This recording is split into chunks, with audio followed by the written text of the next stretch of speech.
Hello friends, welcome my YouTube channel.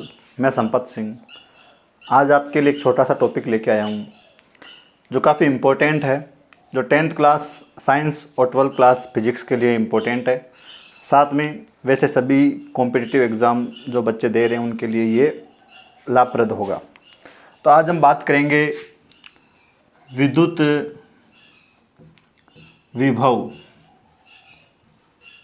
And विभवांतर। तो छोटा सा टॉपिक रहेगा हमारा आज का, वो है विद्युत विभव एंड विभवांतर। तो ये क्या है, विद्युत विभव क्या है और विभवांतर क्या है। ये दो बिंदु आपको दिख रहे हैं। इस टॉपिक को आज हम क्लियर करेंगे अपने माइंड में कि ये विभव और विभवांतर क्या होता है। तो देखो, पहले बात करते हैं हम विद्युत विभव की। तो पहला हम ले लेते हैं यहाँ, वो है हमारा विद्युत विभव, पोटेंशियल। विद्युत विभव का मतलब क्या होता है? तो विद्युत विभव का मतलब ये होता है, इसको समझने के लिए हम क्या करेंगे, एक आवेश लेते हैं। तो हमारे पास कोई आवेश Q है और ये मान लो हमारे पास जो भी आवेश है वो धनावेश है, Q धनावेश है। अब इसके पास क्या होगा, इसका एक अपना क्षेत्र होगा जिसको हम क्या कहते हैं, विद्युत क्षेत्र कहते हैं। तो जितनी दूर पर इसका प्रभाव रहता है इस आवेश का, वो उसका क्या कहलाता है, विद्युत क्षेत्र कहलाता है। तो मान लो इतनी दूर पर इसका क्या है, अपना प्रभाव है, अपना अस्तित्व है इस बाउंड्री तक। इसको हम क्या कहेंगे, विद्युत क्षेत्र कहेंगे, विद्युत क्षेत्र।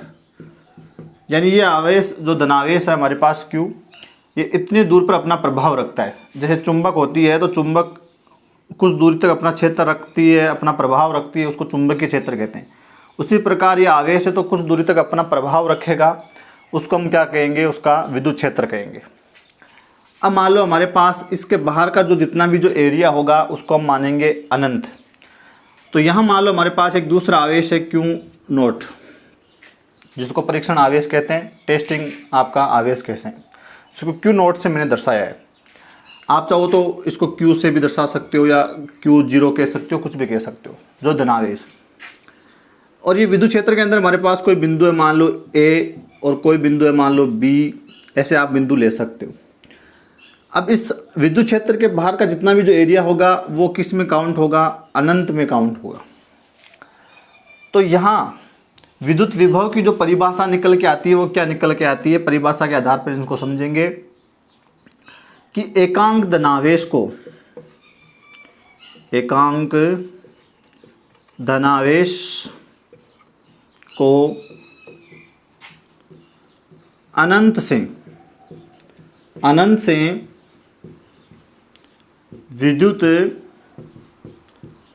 क्षेत्र में स्थित किसी बिंदु तक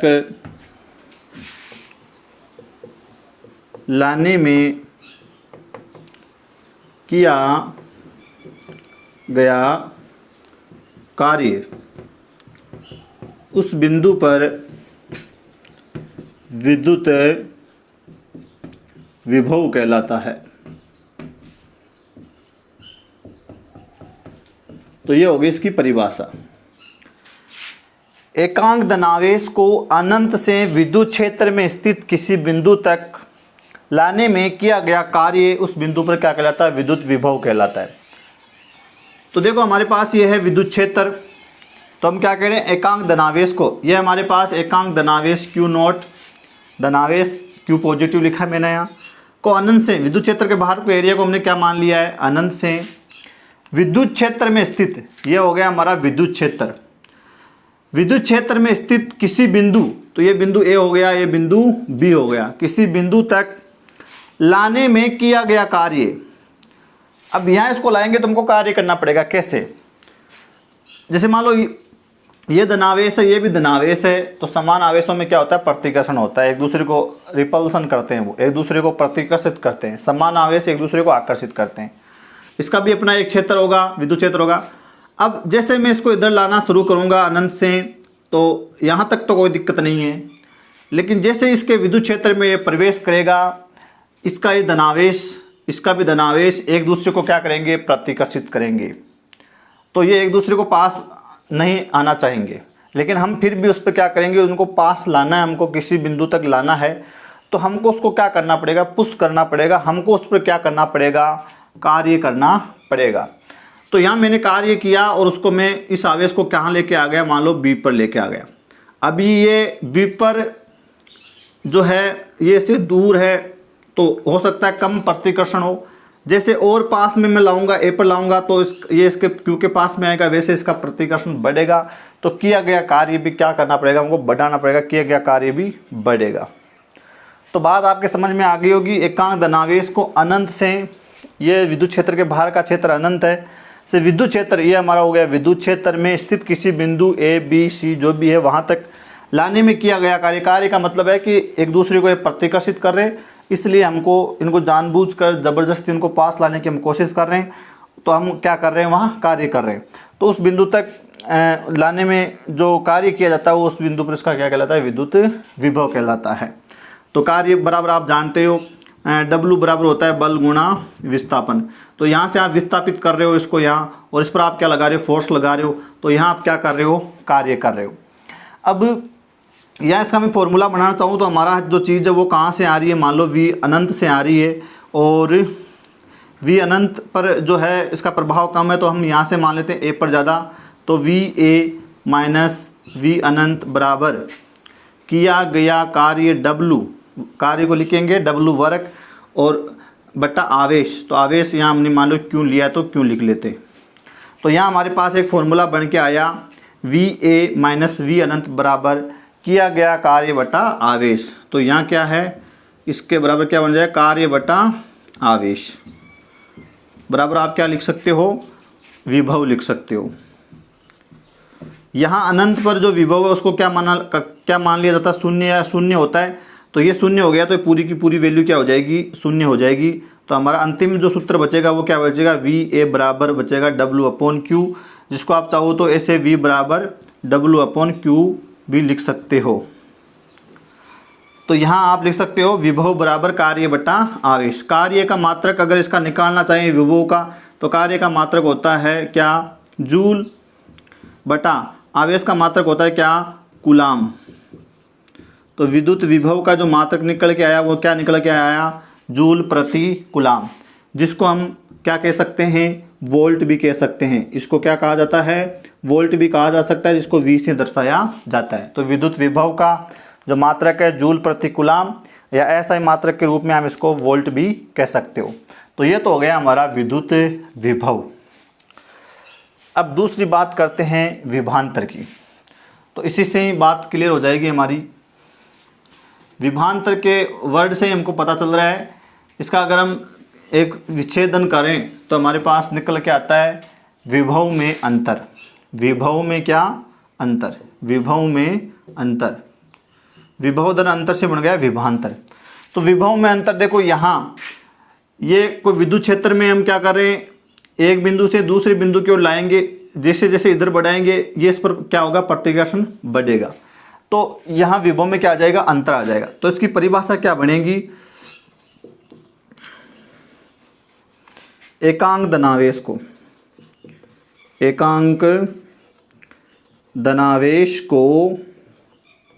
को विद्युत क्षेत्र में, विद्युत क्षेत्र में एक बिंदु से दूसरे बिंदु तक ले जाने में किया गया कार्य उन दोनों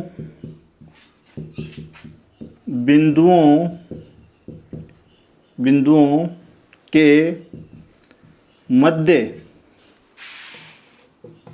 विभवांतर कहलाता है, विभवांतर कहलाता है। तो परिभाषा क्या निकल के आई है, सेम सी परिभाषा लगभग। वहाँ अनंत से ला रहे हैं, यहाँ विद्युत क्षेत्र में काम कर रहे हैं। एकांक धनावेश से सेम ही बात है, वहाँ अनंत से ला रहे थे, यहाँ एक बिंदु से दूसरे बिंदु। तो एकांक धनावेश को विद्युत क्षेत्र में, देखो ये विद्युत क्षेत्र ही है, एकांक धनावेश है हमारे पास, मान लो Q नोट, ये हमारा एकांक धनावेश था। विद्युत क्षेत्र में एक बिंदु से, बिंदु ए से आप कहाँ जा रहे हो, बिंदु बी पर जा रहे हो, तो एक बिंदु से दूसरे बिंदु तक ले जाने में किया गया कार्य तो करना ही पड़ेगा, क्योंकि यहाँ समान आवेश है तो एक दूसरे को प्रतिकर्षित करेंगे, यहाँ दूर ज़्यादा है तो कम प्रतिकर्षित करेंगे, और यहाँ इस बिंदु पर आएगा तो ये इसको ज़्यादा प्रतिकर्षित करेगा, तो यहाँ किया गया कार्य ज़्यादा होगा और यहाँ किया गया कार्य कम होगा। इसलिए अब उस पर हम क्या कर रहे हैं, कार्य करें। तो उन दोनों बिंदुओं के मध्य, इन दोनों बिंदुओं के मध्य क्या आ जाएगा, यहाँ मान लो विभव कम था और यहाँ ज़्यादा था, यहाँ आपने कम कार्य किया है, ज़्यादा किया, तो यहाँ विभव में फर्क आ गया। तो उन दोनों बिंदुओं के मध्य विभांतर, उन दोनों मध्य के बिंदु वो क्या कहलाता है, विभांतर कहलाता है। तो बात आपके क्लियर होगी। यहाँ विद्युत क्षेत्र में काम कर रहे हैं, जैसे जैसे आगे बढ़ाएंगे वो एक दूसरे को प्रतिकर्षित ज़्यादा करेंगे।